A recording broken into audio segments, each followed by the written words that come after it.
Tokyo की आबादी 3.5 करोड़ से ज्यादा है। लगभग 36,250 स्क्वायर किलोमीटर्स में फैले इसके सबर्ब्स में बनी छोटी बिल्डिंग्स एक चुनौती को सामने रखती है। वो है कुदरत की सबसे खतरनाक ताकत, भूकंप।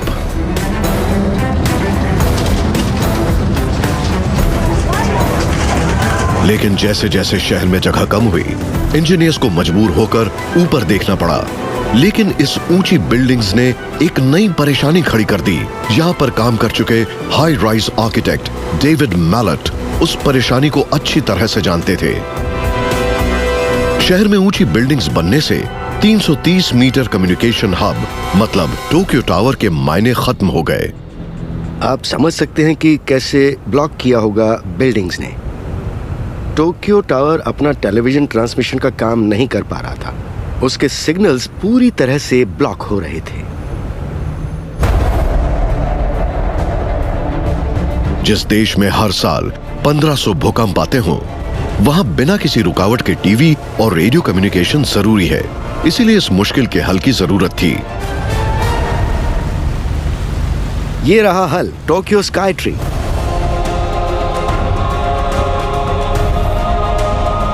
टोक्यो स्काई ट्री दुनिया का सबसे ऊंचा फ्री स्टैंडिंग टावर है। जापान में पहले कभी ऐसा काम नहीं हुआ था। 634 मीटर ऊंचा ये टोक्यो टावर से दुगना ऊंचा है। इसे बनाने में सबसे एडवांस्ड इंजीनियरिंग और टेक्नोलॉजी का इस्तेमाल किया गया। ये टोक्यो की ट्रांसमिशन कनेक्टिविटी का हल है। 2012 में तैयार हुए इस इंजीनियरिंग चमत्कार ने डिजाइनर टेत्सुयो तुचिया को उनके करियर में सबसे शानदार मौका दिया।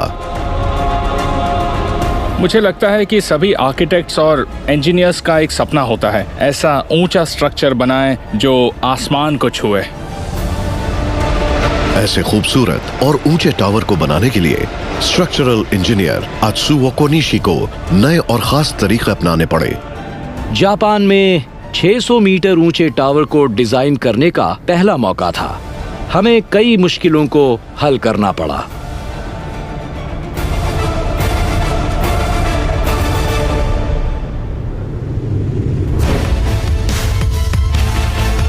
,634 मीटर ऊंचा टावर गीजा के पिरामिड से 4 गुना ज्यादा ऊंचा है। इसकी 375 मीटर की हॉलो कंक्रीट स्पाइन कोर के बाहर 37,000 स्टील फ्रेम्स लगे हैं जो ट्रायंगल शेप से शुरू होकर सर्कल की शेप में बनते हैं। इस पर 2 ऑब्जर्वेशन डेक्स बनाए गए हैं। 450 मीटर की ऊंचाई पर बना डेक दुनिया के सबसे ऊंचे डेक्स में से एक है और उसके ऊपर खूबसूरत एंटेना टावर है जो 100 किलोमीटर दूर तक ट्रांसमिशन कर सकता है।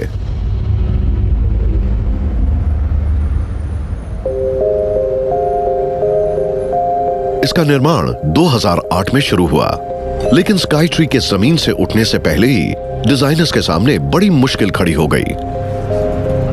इस वक्त हम जहां हैं, ये टोक्यो बे का हिस्सा था। जिस जमीन पर मैं चल रहा हूं, वो पानी के नीचे थी। इसका मतलब ये है कि यहाँ की मिट्टी बेहद नरम है और इंजीनियर्स के लिए ये एक बहुत ही बड़ी चुनौती थी, खासकर जब आप ऐसा ऊंचा टावर बनाना चाहते हो। यहाँ भूकंप और तूफान आते हैं, वो बिल्डिंग को पुश करेंगे, इसलिए बिल्डिंग की फाउंडेशन बहुत ज्यादा मजबूत होनी चाहिए। और अगर आपकी फाउंडेशन मजबूत नहीं हुई तो मुश्किलों से बचना नामुमकिन हो जाएगा। और 66,000 टन की फोर्स एक्सर्ट करने वाला ये विशाल टावर ऐसी नरम जमीन और भूकंपीय इलाके में कैसे खड़ा रह सकता है? ऐसी चुनौती को अतीत के इनोवेटर्स के काम से प्रेरणा लिए बिना पूरा करना मुमकिन नहीं था।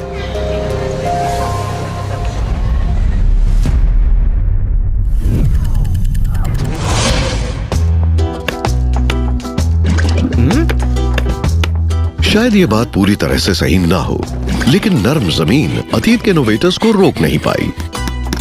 Oh, forget it. सच ये है कि दुनिया के कुछ सबसे मशहूर शहर दलदल पर बने हैं। Bravo. Oi, I'm getting wet. New Orleans में जमीन इतनी नरम थी कि उन्हें मृत लोगों को जमीन के ऊपर दफनाना पड़ा। Ah, that's better.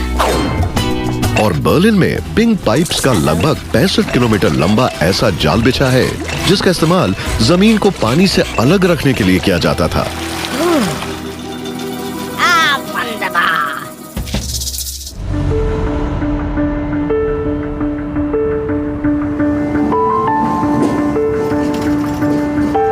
Architectural historian gen mason गाब कैलिफोर्निया की मशहूर कोस्टल लोकेशन पर यह जानने पहुंची है कि अतीत के इनोवेटर्स ने इस मुश्किल का हल कैसे निकाला था। ये सोचना भी मुश्किल है, लेकिन सैन फ्रांसिस्को पहले इतना बड़ा नहीं था। 19वीं सदी की शुरुआत में ये अमेरिका के पश्चिमी किनारे पर एक छोटी आउटपोस्ट थी। सब कुछ तब बदला जब 1848 में प्रॉस्पेक्टर्स को यहाँ पर गोल्ड मिला। आबादी बढ़ती गई और 1890 के दशक तक शहर का इंफ्रास्ट्रक्चर कमजोर पड़ गया। जिन इलाकों पर बहुत ध्यान देने की जरूरत थी उनमें से हार्बर का पुराना फेरी हाउस था। 1898 में शानदार नया फेरी हाउस बनाकर सैन फ्रांसिस्को के बे एरिया की मुश्किल को सुलझा लिया गया।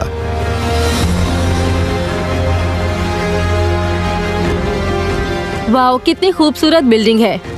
बहुत शानदार टावर और ये लाइन से बनी बेस बहुत लाजवाब हैं।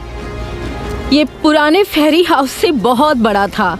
इसका वजन लगभग 150 मिलियन पाउंड्स है, मतलब कि लगभग 75,000 टन। लेकिन इस स्ट्रक्चर को बनाना एक बड़ी चुनौती थी। 75 मीटर ऊंचा टावर और विशाल बिल्डिंग 55 मीटर की बे मड पर बनी है। साइस्मिक जोन होने की वजह से यहाँ बिल्डिंग बनाना आसान नहीं था। जिन्हें नई फेरी बिल्डिंग डिजाइन करने का काम मिला था, उन्हें इनोवेटिव तरीके इस्तेमाल करने की जरूरत थी ताकि मजबूत और अच्छी बिल्डिंग तैयार हो। Supporting architect Arthur page brown के डिजाइन पर इंजीनियर हार्वर्ड होम्स को काम करना था। होम्स ने जमीन के अंदर एक विशाल कंक्रीट स्लैब बनाने का प्रस्ताव रखा, लेकिन पुराने तरीके से काम चलने वाला नहीं था। मेरे पास ऐसी गीली रेत है जैसी यहाँ नीचे के समंदर में है, और इस वुडन प्लैंक को आप कंक्रीट मैट समझिए जिसके ऊपर ये पूरी बिल्डिंग खड़ी है। और ये नेल्स वो वुडन पाइल्स हैं जिन्हें रेत में नीचे गाड़ा गया है। एक आम बिल्डिंग में आप उतने ही पाइल्स इस्तेमाल करेंगे जितने बिल्डिंग को सपोर्ट करने के लिए चाहिए। देखते हैं ये काम करते हैं या नहीं। मैं थोड़ी ज्यादा ताकत लगाऊंगी क्योंकि हम साइज्मिक जोन में हैं।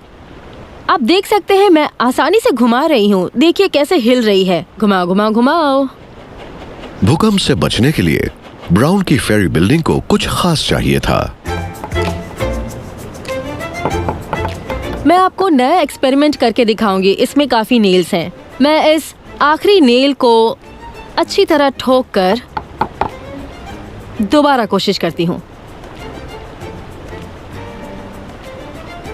देखते हैं क्या सामने आता है। वाओ, मैंने इसे पूरी तरह नीचे नहीं किया, फिर भी जब मैंने इसे हिलाने की कोशिश की तो कामयाबी नहीं मिली। स्टेबिलिटी का सीक्रेट नीचे फ्रिक्शन में छिपा है। फ्रिक्शन क्रिएट हुई इन सभी पाइल्स के सरफेस एरिया में, और ज्यादा पाइल्स का मतलब है ज्यादा सरफेस एरिया। इसलिए ये वुडन प्लैंक ज्यादा स्टेबल है। कितना भी बड़ा अर्थक्वेक हो, सारी फोर्स इन पाइल्स के द्वारा एब्जॉर्ब कर ली जाती है, जिससे इस बिल्डिंग को पूरी सुरक्षा मिलती है। ब्रिलियंट। 5000 से ज्यादा वुडन पाइल्स को सैन फ्रांसिस्को के सेमी फ्लूइड सैंडी मड में गाढ़ा गया। वुडन पाइल्स का छोटा ग्रुप स्ट्रक्चर के हर एक कंक्रीट पियर को सपोर्ट करता है। स्ट्रक्चर में कुल 111 कंक्रीट पियर्स हैं। इसकी फाउंडेशन के 3 हिस्से थे जो आप यहाँ देख सकते हैं। पूरी बिल्डिंग के नीचे कंक्रीट मैट है, फिर है कंक्रीट पियर्स, फिर वुडन पाइलिंग्स जिन्हें नीचे मड में गाड़ा गया। वुडन पाइलिंग्स की लंबाई लगभग 25 मीटर थी। अकेले सिर्फ टावर के नीचे ही कुल 345 पाइल्स हैं।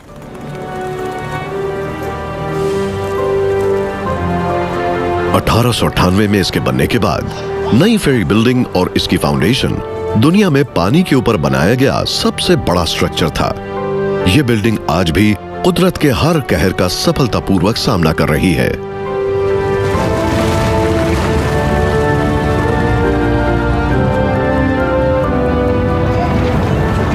इस डिजाइन ने 1906 और 1989 के दोनों भूकंपों को झेला। दोनों ने पूरे सैन फ्रांसिस्को को बड़े पैमाने पर नुकसान पहुंचाया था। इस बिल्डिंग ने साबित किया है कि ये इनोवेटिव इंजीनियरिंग का नमूना है।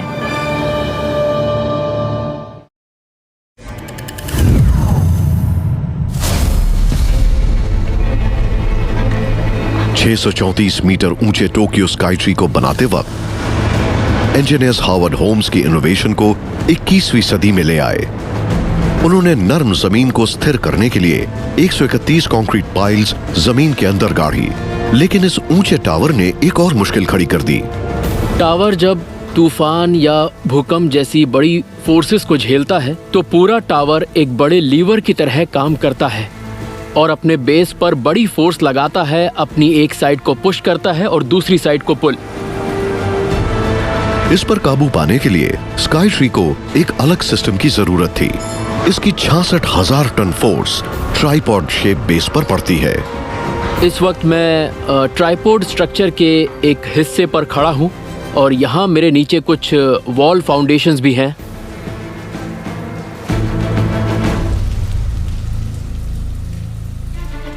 सरफेस से 50 मीटर नीचे 1.2 मीटर मोटे पोल्स के 3 क्लस्टर्स हैं जो आसपास की सॉइल में फ्रिक्शन का इस्तेमाल करते हुए हॉरिजॉन्टल रिजिडिटी बढ़ाते हैं। हर क्लस्टर को 50 मीटर की 3 वॉल्स से जोड़ा गया है जिनमें ऐसे नकल्स लगे हुए हैं जो स्पाइक्स का काम करते हुए फ्रिक्शन बढ़ाते हैं। कॉलम पाइल्स के साथ मिलकर टावर की फाउंडेशन ट्री रूट्स जैसा काम करती है और खराब हालत में भी सुपर स्ट्रक्चर को स्टेबलाइज करती है। इसका सरफेस एरिया बहुत बड़ा है। वॉल और ग्राउंड सॉइल की फ्रिक्शन स्काई ट्री के लिए एंकर का काम करता है। इसे तैयार करने में हमें बड़ी मेहनत करनी पड़ी। बहुत ही स्पेशल फाउंडेशन सिस्टम का इस्तेमाल किया गया है इस टोक्यो स्काई ट्री को बनाने में। लेकिन दुनिया के सबसे ऊंचे फ्री स्टैंडिंग टावर को पूरा करने के लिए इंजीनियर्स को कई और चुनौतियों का सामना करना पड़ा और उन्हें दोबारा अतीत के इनोवेटर्स के काम की तरफ खींचा। ये एक शानदार और आसान हल था जिसने बदल कर रख दिया स्काई स्क्रेपर कंस्ट्रक्शन को, ताकि इंजीनियरिंग को नए मुकाम पर पहुंचाया जा सके।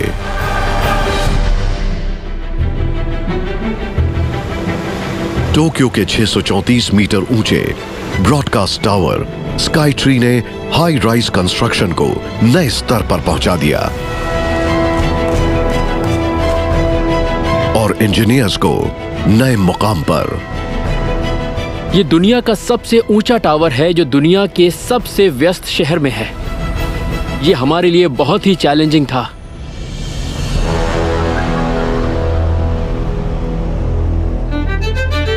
लंदन के बिग बेन से 6 से भी ज्यादा और पुराने टोक्यो टावर से 2 गुना ऊंचे स्काई ट्री टावर ने जापान की राजधानी को पूरी तरह से बदल कर रख दिया है। High rise architect David Mallet तारीफ करते हुए मानते हैं कि राजधानी में सबसे ऊंचे स्ट्रक्चर को बनाना तब और बड़ी चुनौती होता जब जमीन लगातार कम हो रही हो। टोक्यो के स्काई ट्री टावर बनाने वाले इंजीनियर्स को टोक्यो टावर से दुगना ऊंचा टावर तैयार करना था, जबकि जमीन सिर्फ उसका 1/4 हिस्सा थी। सुपर टॉल टावर में प्रोपोर्शंस पर ध्यान देना बहुत जरूरी है। अगर स्ट्रक्चर अपने बेस से 5 गुना बड़ा हो तो तेज हवा में अनस्टेबल हो सकता है। स्काई ट्री अपने बेस से 9 गुना बड़ा था। ऊंचा और वाइड बिल्ड करना एक बात है, लेकिन ऊंचा और स्लिम बिल्ड करना बहुत मुश्किल काम होता है। तो आप एक छोटे प्लॉट में सुपर स्लिम और बेहद ऊंचा टावर कैसे बना सकते हैं?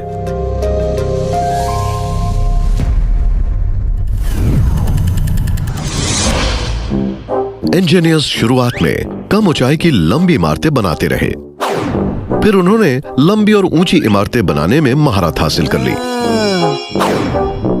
लेकिन ऊंची और स्लिम बिल्डिंग अक्सर मुश्किल पैदा कर देती हैं। Are you sure? Go for it. Ireland का ऊंचा राउंड टावर कमाल की चीज है, लेकिन Told ya. Perfect. वो पूरी तरह सीधा नहीं है। वेनिस का सेंट मार्क्स कैंपनालिया पहले तो बिल्कुल ठीक रहा, लेकिन बाद में मौसम और 5 भारी बेल्स की वजह से वो तबाह हो गया। we're gonna need a newer tower. Engineers को कुछ नया सोचने की जरूरत थी।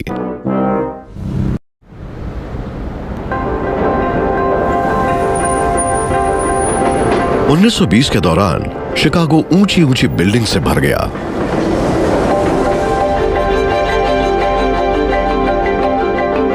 साठ के दशक में जगह बहुत कम और महंगी हो गई। डेवलपर्स और ऊंची बिल्डिंग्स बनाना चाहते थे, लेकिन पुराने तरीके से वो ऊंची बिल्डिंग्स नहीं बना सकते थे। 1968 में इंजीनियर फजलूर खान ने इस मुश्किल का हल खोज निकाला। Alright, thanks. Local architect Jayshree Shah उस बिल्डिंग को देखने आई हैं। ये है वो शानदार बिल्डिंग जिस पर खान काम कर रहे थे।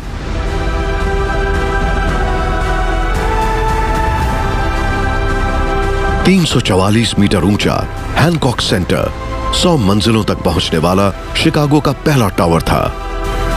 इतनी ऊंचाई के बावजूद इस टावर का बेस उस समय के दूसरे सबसे ऊंचे द चेज टावर से 27% छोटा है।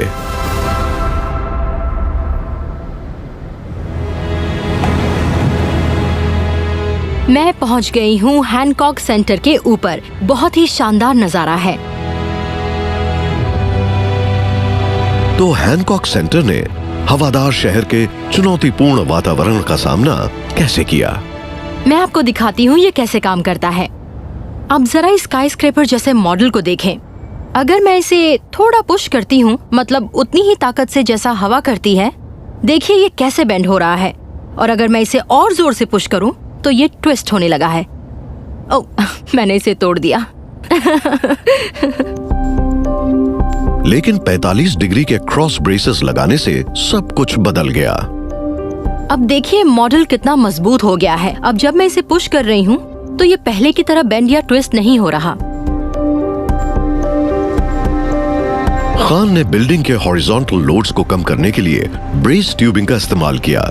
जब हवा ऊंचाई में पुश करती है तो फोर्स को डायगोनल्स के जरिए स्ट्रक्चर के बेस में ट्रांसफर कर दिया जाता है, जिससे बिल्डिंग के वर्टिकल पार्ट्स पर लोड कम हो जाता है। ये एक ब्रिलियंट और सिंपल सॉल्यूशन है। फजलूर खान के ब्रेस ट्यूब डिजाइन ने स्काईस्क्रेपर कंस्ट्रक्शन को नई दिशा दी।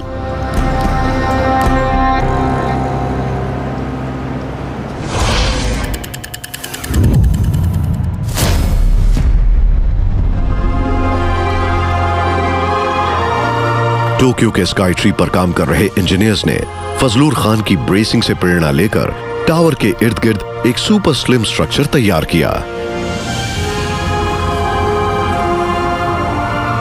स्टील ब्रेसिंग स्ट्रक्चर बहुत जरूरी था इस लंबे और पतले स्ट्रक्चर को स्टेबलाइज करने के लिए।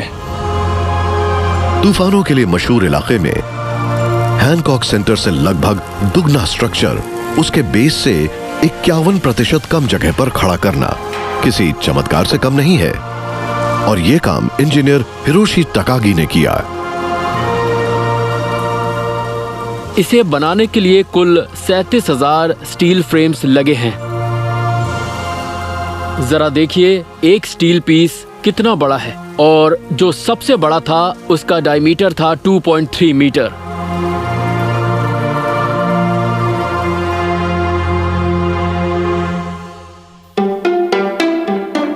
सैंतीस 37,000 पीस स्टील फ्रेमवर्क में 3 लेयर्स हैं, जिनमें हजारों ट्रायंगुलर ट्रसेस हैं। ये टावर 400 किलोमीटर प्रति घंटा की रफ्तार से चलने वाली तेज हवा को झेल सकता है। इसके आउटर स्टील फ्रेम्स तेज हवा की पूरी फोर्स को झेलते हैं। आप इनके बीच में से देख सकते हैं, मतलब हवा टावर के बीच में से गुजर सकती है, जिससे विंड लोड कम हो जाता है। दुनिया के सबसे ऊंचे फ्री स्टैंडिंग टावर को बनाने वाले इंजीनियर्स ने ऐसे प्रोपोर्शंस हासिल किए जिनके बारे में कल्पना भी नहीं की जा सकती। अगर आप आईफिल टावर को देखें तो उसकी ऊंचाई लगभग 320 मीटर है और बेस है 120 मीटर, तो प्रोपोर्शन हुआ लगभग 1 से 3। लेकिन इसकी ऊंचाई 9 गुना ज्यादा है इसके बेस या चौड़ाई के मुकाबले।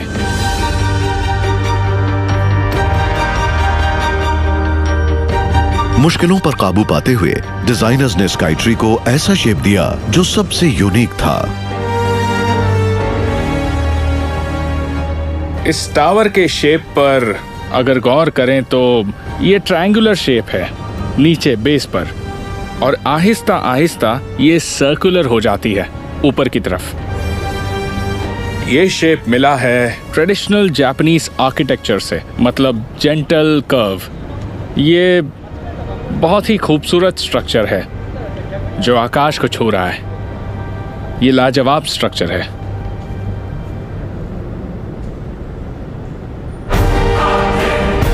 लेकिन इसकी इंजीनियरिंग के लिए स्काई ट्री की टीम को एक और बड़ी चुनौती का सामना करना पड़ा, और इसीलिए उन्हें अतीत के इनोवेटर्स के काम पर दोबारा ध्यान देना होगा।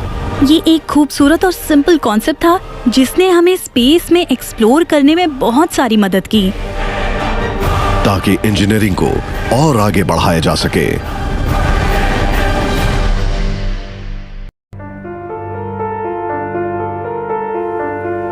टोक्यो में आर्किटेक्ट तेत्सुओ टोशिया, इंजीनियर हिरोशी तकागी और उनकी बड़ी कंस्ट्रक्शन टीम ने शहर की स्काईलाइन को बदल कर रख दिया है।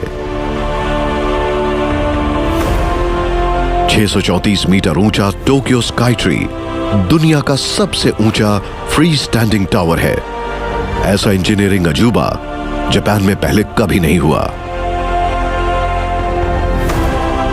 लोग इस टावर को देख सकते हैं और हम भी शहर को देख सकते हैं। मुझे लगता है ये बहुत ही अच्छा व्यू पॉइंट है टोक्यो जैसे शहर को देखने के लिए। दुनिया में कहीं भी ऐसा स्ट्रक्चर बनाना कमाल का काम माना जाता है, लेकिन high rise architect David Mallet जानते हैं कि ऐसी जगह पर इतना ऊंचा टावर खड़ा करना लगभग नामुमकिन काम था।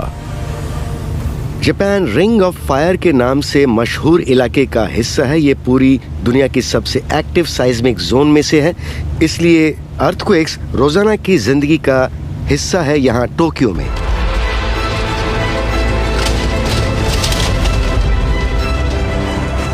जापान में ऊंची बिल्डिंग्स बनाने में बहुत मुश्किलों पर काबू पाना पड़ता है। ये हमारे लिए बहुत ही बड़ी चुनौती थी, इस टावर की स्विंग और इसकी मूवमेंट को कम करने की।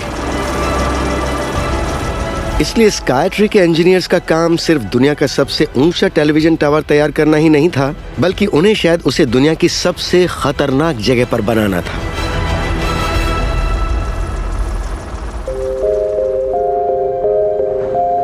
इस देश में हर साल लगभग 1500 भूकंप आते हैं। इस बात की क्या गारंटी है कि इतना ऊंचा टावर खड़ा रह पाएगा?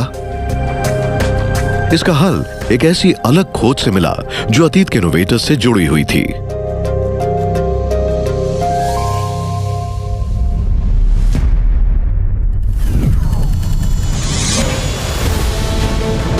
Launch commit.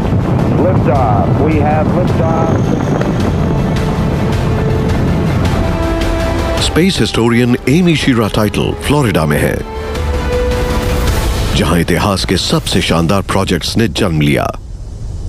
यहां हर चीज बहुत बड़ी होती है, दुनिया की सबसे बड़ी व्हीकल असेंबली बिल्डिंग से लेकर यकीन नहीं होता, ये वाकई बहुत विशाल है। सबसे जबरदस्त पावरफुल रॉकेट्स तक।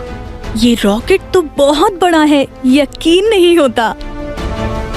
1960 के दशक में कैनेडी स्पेस सेंटर नासा के बेमिसाल अपोलो स्पेस मिशंस का लॉन्चिंग पैड था।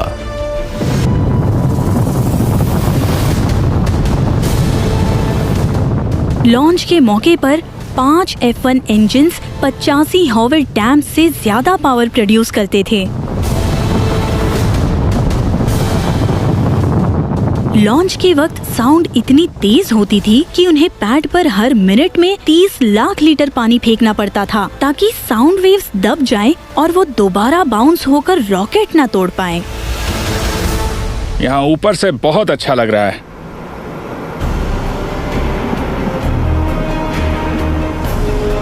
इतनी एक्सप्लोसिव लिफ्ट के लिए बहुत ज्यादा एनर्जी की जरूरत होती है। 110 मीटर रॉकेट को लिफ्ट करने के लिए लगभग 20 लाख लीटर रॉकेट प्रोपेलेंट की जरूरत होती है। रॉकेट में इतना फ्यूल भरने के लिए बहुत चीजें चाहिए। कई सारे कॉर्ड्स और वायर्स नीचे से लेकर ऊपर तक स्ट्रक्चर से जुड़ी होती हैं, जो रॉकेट के साथ स्प्रिंग लोडेड स्विंग आर्म्स के जरिए अटैच्ड होती हैं। उन अम्बेलिकल्स का तब तक जुड़ा रहना जरूरी था जब तक आखिरी वक्त पर इलेक्ट्रिकल डिस्चार्ज उन्हें अलग करने के बाद लॉन्च टावर की तरफ पुश न कर दे। सबसे बड़ी चुनौती स्विंग आर्म्स की 7 पावरफुल मोमेंट्स को कंट्रोल करना था। इस बात को जरूरी बनाना था कि ओवर एक्सर्शन से आर्म्स न टूटे या फिर लॉन्च पैड लिफ्ट होते हुए रॉकेट से न टकराए। खुशकिस्मती से एक इंजीनियर इस पर काम कर रहे थे। Retired air force engineer Paul Taylor NASA के साथ मिलकर स्पेस प्रोग्राम के लिए नई टेक्नोलॉजीज डेवलप कर रहे थे।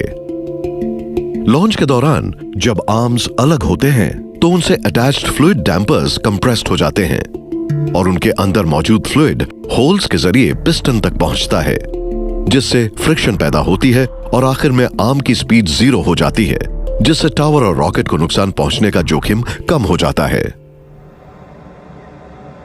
1969 में टेलर के इस इनोवेटिव सिस्टम ने अपने आप को साबित किया और अपोलो 10 कामयाबी से चांद पर पहुंचा और स्पेस ट्रैवल हिस्ट्री में अमर हो गया।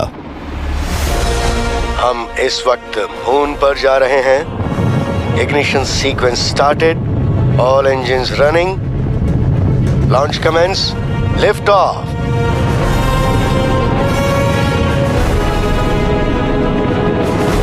टेलर की हाइड्रोलिक इनोवेशन कामयाब साबित हुई और आज भी इंटरनेशनल स्पेस स्टेशंस पर लॉन्चिंग के दौरान सेंसिटिव इक्विपमेंट्स को बचाने के लिए इसी का इस्तेमाल किया जाता है।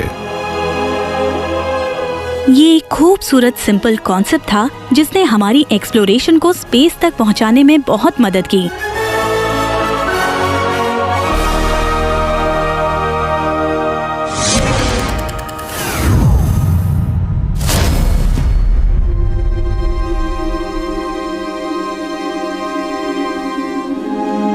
टोक्यो में स्काईट्री के इंजीनियर आत्सुको निशी और उनकी टीम को कुदरत के सबसे खतरनाक कहर पर काबू पाने का उपाय करना था। टोक्यो में काफी बड़े बड़े भूकंप आते हैं, इसलिए इतनी ऊंची इमारत को डिजाइन करना और बनाना एक बहुत बड़ा चैलेंज था। टावर के शेक को कंट्रोल करने का हल उन्हें अर्थक्वेक प्रूफ प्राचीन जापानीज पगोडा से मिला था। इसके कई मंजिला वुडन स्ट्रक्चर्स को शिनबाशिरा से स्टेबलाइज किया जाता है, जो कि एक फ्लेक्सिबल क्वेक डैम्पनिंग सेंट्रल पोल होता है। स्काईट्री के इंजीनियर्स ने वही प्राचीन टेक्नोलॉजी को अपनाया और 375 मीटर लंबा कंक्रीट कॉलम तैयार किया। उसके नीचे 6 बड़े रबर बेयरिंग्स फिट किए गए। इस वक्त हम कोर कॉलम के बॉटम में हैं। यहाँ पर कोर कॉलम सिस्टम का आइडिया मेरे दिमाग में इसलिए आया क्योंकि यहाँ पर जापान में शिनबाशिरा है और कंक्रीट कोर और स्टील स्ट्रक्चर के बीच में Apollo inspired fluid dampers. Core column के अपर हाफ में ऑयल डैम्पर्स स्टील स्ट्रक्चर के साथ कनेक्टेड हैं। 125 से 375 मीटर की ऊंचाई के बीच फिट किए गए फ्लूइड डैम्पर्स अर्थक्वेक आने पर free standing 10,000 ton concrete core और स्टील एक्सोस्केलेटन की मूवमेंट को कंट्रोल करेंगे। अर्थक्वेक आने पर कोर कॉलम स्टील टावर के मुकाबले थोड़ा धीरे वाइब्रेट होगा। हमने इसे ऐसे ही डिजाइन किया है। यही खास वजह है कि core column system Tokyo Skytree की वाइब्रेशन को कम कर पाएगा। सेंट्रल कॉलम और स्टील फ्रेम के अलग अलग वाइब्रेशन साइकिल्स पूरे टावर की वाइब्रेशन को कम कर सकते हैं। अगर ऑयल डैम्पर्स फिट न किए गए होते तो कोर कॉलम स्टील स्ट्रक्चर से टकराता और कोर कॉलम टूट जाता। यह सिस्टम इतना असरदार है कि यह अर्थक्वेक की वाइब्रेशन को 50वीं सदी तक कम कर सकता है। इसका मतलब स्काईट्री टोक्यो की किसी भी खतरनाक साइस्मिक एक्टिविटी को झेल सकता है उस तरह की खतरनाक साइस्मिक एक्टिविटी जो 1000 साल में सिर्फ एक बार आती है। Vibration control system Tokyo sky tree का यूनिक सिस्टम है और दुनिया में इसे पहली बार इस्तेमाल किया गया है।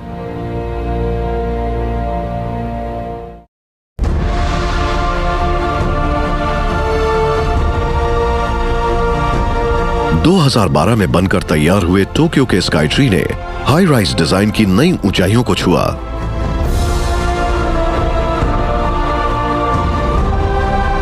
634 मीटर ऊंचा टावर 100 किलोमीटर दूर तक ट्रांसमिट कर सकता है। लेकिन इसके आर्किटेक्ट तेत्सुओ तोशिया का मानना है कि इस इंजीनियरिंग के अजूबे में और भी कई खूबियां हैं।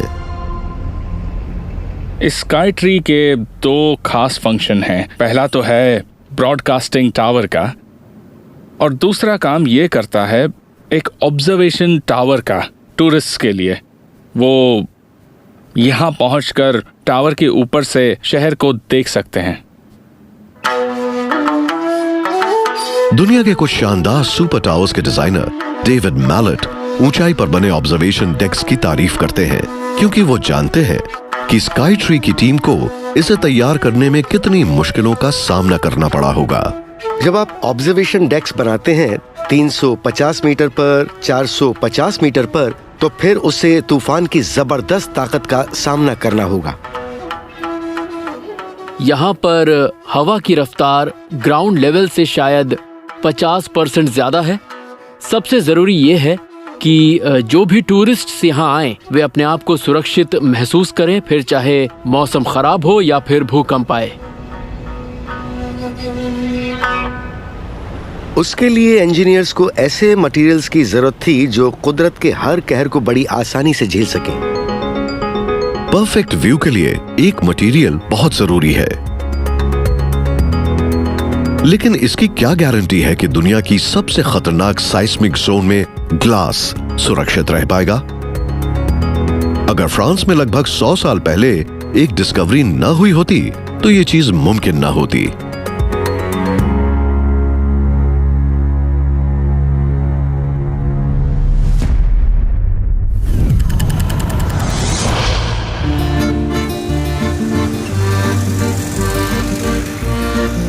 साइंटिस्ट सूजी शीही पेरिस में है। वो जानना चाहती हैं कि शहर की खराब ट्रैफिक कैसे एक ऐसी डिस्कवरी के लिए प्रेरणा बनी जिसने दुनिया को सुरक्षा का नया मटेरियल दिया। 1903 में पेरिस के कुछ लोगों को तेज गाड़ी चलाने में मजा आता था, लेकिन आज की तरह ही ट्रैफिक काफी थी और आए दिन एक्सीडेंट्स होते ही रहते थे। हालात इतने खराब थे कि एक लोकल न्यूज़पेपर ने हाल में हुए एक्सीडेंट्स पर एक आर्टिकल पब्लिश किया। उस आर्टिकल पर एक आदमी की नजर पड़ी जिनका नाम था एडवर्ड बेनेडिक्टस। उन्हें एक ऐसा आइडिया सूझा जिसने पूरी दुनिया को बदल कर रख दिया। 1878 में पैदा हुए साइंटिस्ट एडवर्ड बेनेडिक्टस ने पेरिस में लेबोरेटरी खोलने से पहले जर्मनी में केमिस्ट्री की पढ़ाई की थी। यहाँ की खराब ट्रैफिक की वजह से उन्हें एक शानदार डिस्कवरी करने का मौका मिला।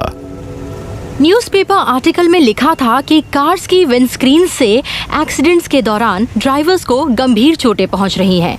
विंडस्क्रीन टुकड़े टुकड़े हो जाते और कई बार नतीजे गंभीर होते। देखा जाए तो साइंटिस्ट एडवर्ड बेनेडिक्टस को इस परेशानी का हल इत्तेफाक से मिला। एक दिन जब बेनेडिक्टस अपनी लैब में कुछ टेस्ट कर रहे थे तो गलती से अलमारी में रखा ग्लास फ्लास्क नीचे गिरा और हजारों टुकड़ों में बिखरने के बजाय वो पूरी तरह से साबुत रहा।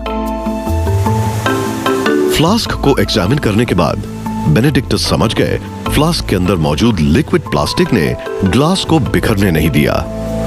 कोटिंग की वजह से टूटा हुआ ग्लास एक ही जगह रहा। उन्होंने आर्टिकल में ड्राइविंग के खतरों के बारे में पढ़ा था। बेनेडिक्टस को एक आइडिया आया। वो समझ गए कि प्लास्टिक कोटेड ग्लास लोगों की जान बचा सकता है।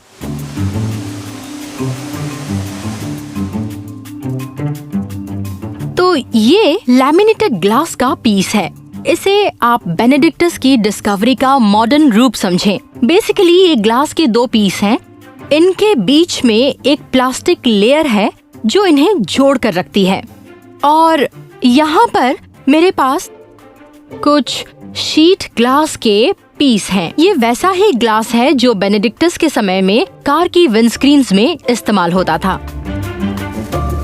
दोनों ग्लासेस पर होने वाले असर को जानने के लिए 2 केजी भारी स्टील बॉल को 4 मीटर की ऊंचाई पर रखा गया।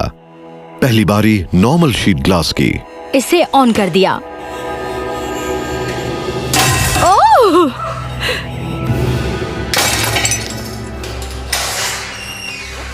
ओह वाओ, ओके। तो इस ग्लास के टुकड़े टुकड़े हो गए। आप समझ सकते हैं कि एक्सीडेंट के दौरान कई शार्प ग्लास पीस आपके चेहरे की तरफ आए तो क्या हो सकता है। तो अब हम इसे ट्राई करते हैं लैमिनेटेड ग्लास पर और देखते हैं क्या होता है। ऑलराइट, मैंने लैमिनेटेड ग्लास रख दिया है, लेकिन इस बार मैं बॉल को ज्यादा ऊपर रखूंगी। सेफ्टी ग्लास की मजबूती साबित करने के लिए स्टील बॉल को 6 मीटर ऊपर फिट किया जाएगा।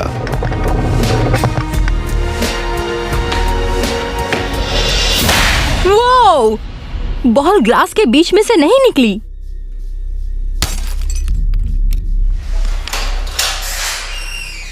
ओह वाओ, ओके।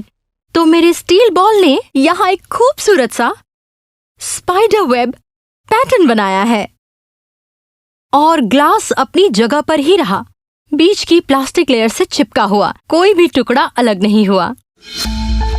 बेनेडिक्टस का लेयर्ड ग्लास कामयाब साबित हुआ, क्योंकि इंपैक्ट होने पर इसकी लाइट वेट प्लास्टिक स्ट्रेच होकर फोर्स को अब्सॉर्ब कर लेती है और बैरियर का काम करती है।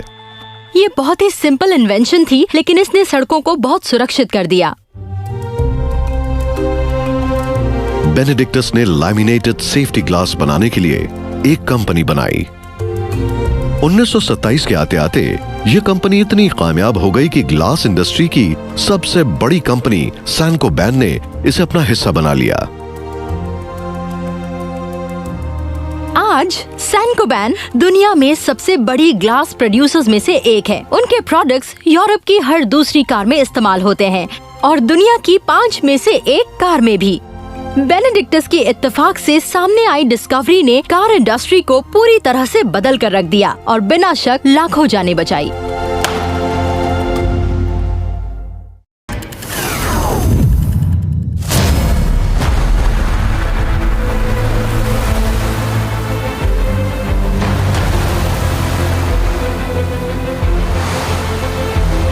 टोक्यो में आने वाले तूफानों का मुकाबला करने के लिए स्काईट्री के इंजीनियर्स को बेनेडिक्टस के इनोवेटिव आइडिया से मदद मिली। ये बहुत ही ऊंचा टावर है, इसलिए यहाँ पर विंड बहुत स्ट्रांग है। अगर आप नीचे की बिल्डिंग्स से मुकाबला करें तो यहाँ का विंड प्रेशर लगभग दुगना है। 360 डिग्री के 2 ऑब्जर्वेटरीज और दुनिया की एक सबसे ऊंची स्काई वॉक के इर्द गिर्द बने 1027 ग्लास पैनल्स में से हर एक का बेहद मजबूत होना जरूरी है। इस वक्त हम 450 मीटर लेवल पर हैं। आज हम बादलों के बीच हैं और ये हैं हमारे glass panels. Steel curtain wall framing में अंदर से फिट किए गए ये मजबूत लैमिनेटेड ग्लास पैनल्स 100 मीटर प्रति सेकंड की रफ्तार से चल रही हवा को भी आसानी से झेल सकते हैं। इन ग्लास पैनल्स में 2 लेयर्स हैं डबल स्ट्रेंथ ग्लास पेन की, और बीच में पॉलीमर मेम्ब्रेन है। इन्हें कहा जाता है लेयर्ड ग्लास। ये सुपर स्ट्रॉन्ग है और स्ट्रॉन्ग विंड को झेल सकते हैं। अगर बेहद पावरफुल टाइफून आ जाए तो भी यह सिस्टम सुरक्षित रहेगा।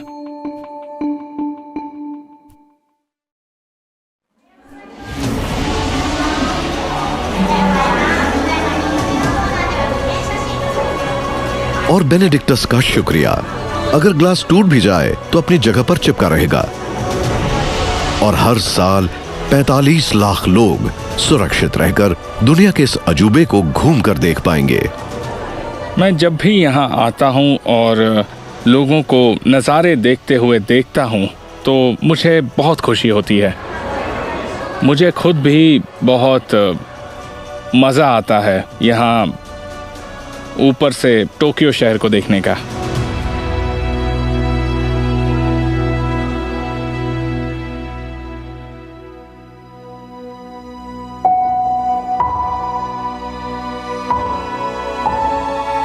2006 में सोचे गए इस आर्किटेक्चरल वंडर को 4 साल से कम समय में पूरा किया गया।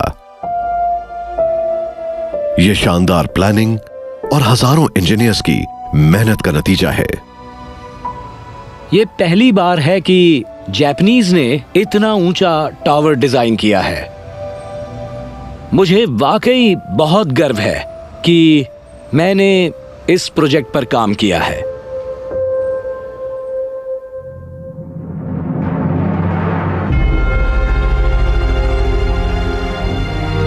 अतीत के महान इनोवेटर्स से सीखकर, उनकी तकनीक को अपनाकर और फिर उसे नया मॉडर्न रूप देकर इंजीनियर्स ने हाई राइज डिजाइन को शानदार मुकाम पर पहुंचा दिया है। सिविलाइजेशन की शुरुआत से ही ऊंची इमारतों का निर्माण इंसान का सपना रहा है। इसीलिए दुनिया के सबसे ऊंचे टावर की कंस्ट्रक्शन में शामिल होना, उसका हिस्सा बनना सबसे शानदार और चुनौती भरा काम है जिसे हर इंजीनियर करना चाहेगा।